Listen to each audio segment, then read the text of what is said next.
Medicine for a comprehensive presentation on the benefits and science of acupuncture, focusing on its historical significance and current applications in modern healthcare. He promises to deepen your understanding of acupuncture's role in treating your ailments, particularly preventing prevalent that are in seniors, such as chronic pain, neuropathy, and symptoms related to oncology. So very interesting. Again, glad to see you all here, and let's give them a warm welcome.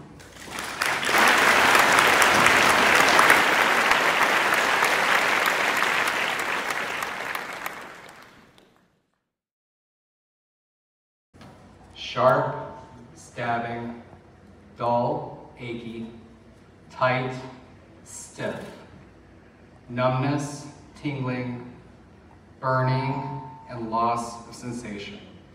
Often these are some of the most common words chosen to describe pain in our clinic. If you've had similar experience as me, when you see your doctor for one or a combination of these symptoms, they will probably tell you that this is just part of getting older, that there's nothing they can do, or that they can put you on some medication, but there may be some serious side effects. Hearing any of those phrases come out of your doctor's mouth can be deflating or even downright depressing. How can we be living in 2024 and those words are still coming out of our doctor's mouths? Haven't we made huge advancements on all kinds of treatments? What if I told you there's another option? One that has been around for thousands of years. One that is about 85% successful in reducing these symptoms, and to top it all off, has nearly zero side effects. And the best part, this little needle is all that is needed. Hi, I'm Dr. William Alexander. I've been a board-certified acupuncturist for the past 13 years, and I'm the owner and practitioner at Affinity Acupuncture and Integrated Medicine, where we specialize in chronic pain, peripheral neuropathy, and oncology acupuncture, where we have had specialized training with the Memorial Sloan Kettering Cancer Center in New York City. Today, I'm going to touch on some of the history of acupuncture, talk about what inspired me to go learn it, and then we are going to delve a bit deeper into what it is and how it works. At the end, I welcome any and all questions about the talk or about anything to do with acupuncture. The first text to mention anything about acupuncture came about in 100 BCE. It is a book that is still studied in acupuncture schools today called the Huang de Neijing Suwen, or in English, it translates to the Yellow Emperor's Classic of Internal Medicine. The book is similar in nature to the Iliad and the Odyssey. No, it's not about an epic battle or an epic journey that took place years ago. Instead, it's the first time someone wrote down the oral history of the time. The Iliad and the Odyssey were oral stories for centuries before Homer wrote them down. The Yellow Emperor's Classic of Internal Medicine is the first time someone wrote down the oral remedies for nearly everything. To me, it's as if someone wrote every old wives' tale down in the form of a play. For the most part, it is hundreds of conversations that were had between Huang Di, the Yellow Emperor, and his many ministers of health, nutrition, fitness, and more. You would think that starting off with the original text would be the actual beginnings of acupuncture. However, the reality is acupuncture is far older than the creation of that book. Acupuncture has actually been around for thousands of years before the creation of the written word. Since it was created before the written word was, it becomes difficult to pinpoint the exact time it was created. However, It is believed to have originated as much as 6,000 years ago during the Neolithic period. And the best proof of this actually came as recently as 1991, when the Iceman was discovered. There we go. Otzi, the Iceman, was discovered in the Italian Alps in 1991. What makes Otzi so fascinating is that he was remarkably well preserved. Turns out that Otzi was a medical mess at the time of his death. His teeth were rotting, he had a stomach bug, and his knees were degenerating. He was found with herbs similar to those that are given in Chinese medicine for inflammation and parasites. But what is really fascinating is that he actually had 65 tattoos all over his body. After extensive research, it is believed that these markings, especially those right there, these markings were a way of pinpointing where he would get treated with acupuncture for all the different kinds of pain and symptoms that he would have. Like modern medicine, acupuncture has come a long way over the millennia since. All right, so we've established that acupuncture is really old. But if you're anything like me in school, you can't help but ask, okay, so you're telling me that at some point in human history, someone had the bright idea to start jabbing one of their buddies with a needle in hopes of making them feel better. I actually did ask that question in school, and it turns out the professor had such a great answer that I can't help but share with you that answer today. I love legends, like the one that tells the origin story of acupuncture. Long ago, two city-states were constantly warring with each other for one reason or another. One day, a general was training his men for battle when his city came under attack. Having been caught off guard, he and his troops ran as fast as they could back to the city, each grabbing whatever horse they could get their hands on as they went into the battle. The general did not have very good luck when he grabbed his horse, for the horse he grabbed was lame from injury and its gait was completely off. Knowing that he did not have time to switch out his horse, he rode into battle anyway with the horse moving as best it could. As he did his best to fight on top of the horse and steer clear of the many arrows being shot at him, it did not take long before the horse had been pierced by several arrows. Still, he fought on. But something strange occurred. For some reason, the horse was now galloping faster than it had before, its gait was now normal, and it was no longer lame like before. After the battle, he investigated the horse further, and sure enough, the horse was better than before. It is said that acupuncture started on horses before people, and this, I believe, sounds too plausible not to carry some merit. My first exposure to acupuncture came almost 20 years ago. I remember flipping through the channels on TV looking for something to watch, and I randomly came across something on PBS. I had just flipped to the channel and I could see there were doctors performing open heart surgery on a patient. I had seen videos like that before, but what caught my eye was the fact that the patient was awake and that the doctors were talking to her during the procedure. Completely confused, I simply couldn't stop watching.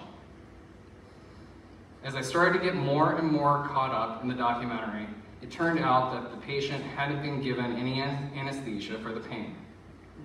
What was being used to control her pain was acupuncture. If I hadn't seen it with my own eyes, I never would have believed it. I mean, how does that even work? My mind raced to all the people I could help throughout my life, and I knew that I wanted to go learn that so that my loved ones would not have to unnecessarily suffer at times in their life. So, I uprooted my life, I moved to Chicago, started school as quick as I could. One of the first things we learned in school is what acupuncture is. In its most basic form, acupuncture is the insertion of sterile filiform needles into specific areas of the body to promote healing and alleviate pain. How does it work? If you do a Google search on how acupuncture works, you are going to only get the ancient version of it. In the language of old, it is all about bringing balance to the body, stimulating the movement of qi throughout the meridians or pathways to improve upon health. So think of it like this. If you have digestion issues, then the meridians for the stomach and other organs are not flowing properly. And it's our job as acupuncturists to get those meridians moving. So how do we do that? We stimulate acupuncture points along the stomach meridians and other organ meridians that are connected to the stomach to get the qi flowing to the areas appropriately. Again, so that the body can do what it was designed to do. Our job is to push things along. For muscular pain, it is the same concept, just slightly altered. If a part of your body has pain or is not working properly, then that means the qi is not flowing properly to the area. Our job is to get your body back in balance. To do that, we need to stimulate the areas of the body that are associated with the areas of the pain to get the qi moving back through those meridians to bring back the normal balance or function of that part of the body. Now, I was never a huge fan of that explanation because the terminology just didn't do it for me. I mean, I grew up in Kentucky, so we did not once ever talk about qi or meridians or yin and yang. And as an acupuncturist, we need to be able to read and say things in those terms because not all of the textbooks on acupuncture have been updated with the current terminology that medical professionals use today. But a more modern way of describing how acupuncture works goes like this. 1. The needling of acupuncture points causes the body to release its natural opioids, such as endorphins, into the bloodstream to relieve pain naturally. 2. When needling directly into the problem area of the body, the needle causes microtrauma to the body, which forces the body to respond as if it has a new wound, causing new blood and oxygen to circulate the area more, bringing with it the nutrients the body needs to heal. 3. Stimulating the body with needles causes a change at the cellular level. The A in ATP is stimulated and released in more abundance, causing the cells to literally have more energy and be able to function optimally for a period of time.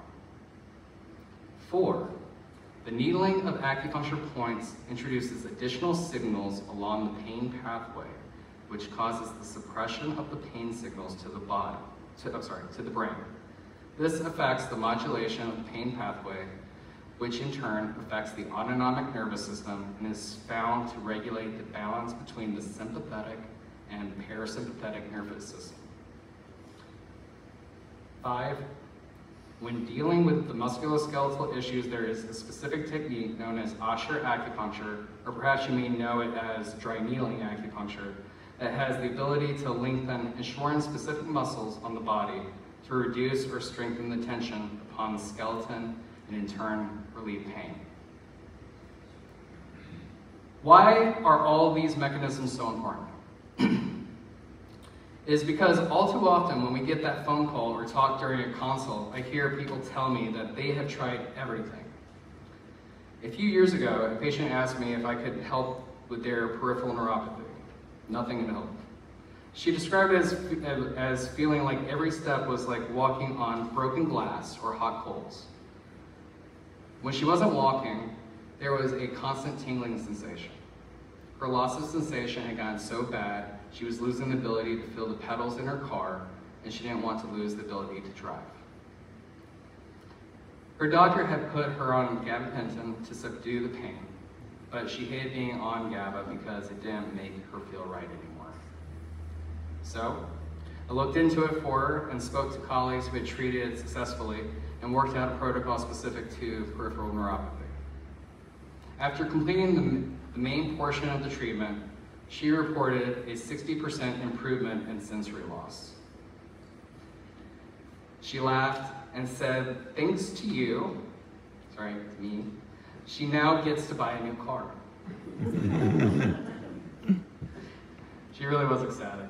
Peripheral neuropathy is a chronic degenerative disease that medications can reduce the symptoms of, but they don't slow down the progression.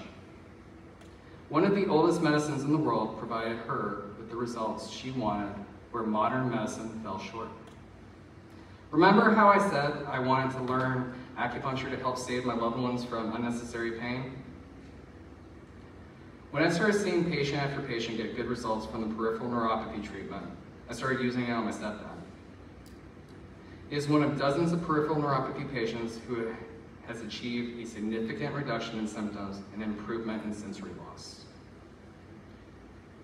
These mechanisms that I described above scientifically demonstrate that issues such as chronic pain, pain from oncology treatments, peripheral neuropathy, and just about every other condition you can think of can be treated successfully with acupuncture.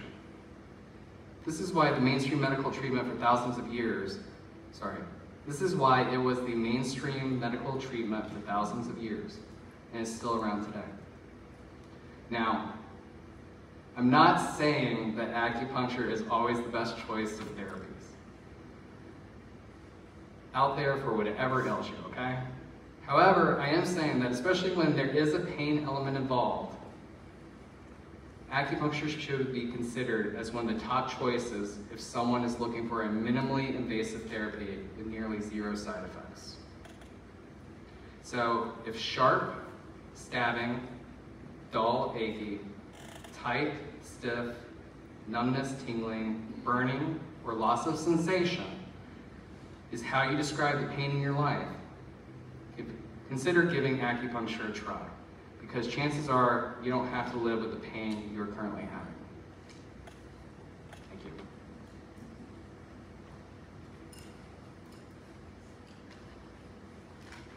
I'm going to open up the floor to any questions, which frankly, that's my favorite part. I don't really like talking, doing a speech or anything like that, so. Please. I noticed insurance coverage. Yes, sir.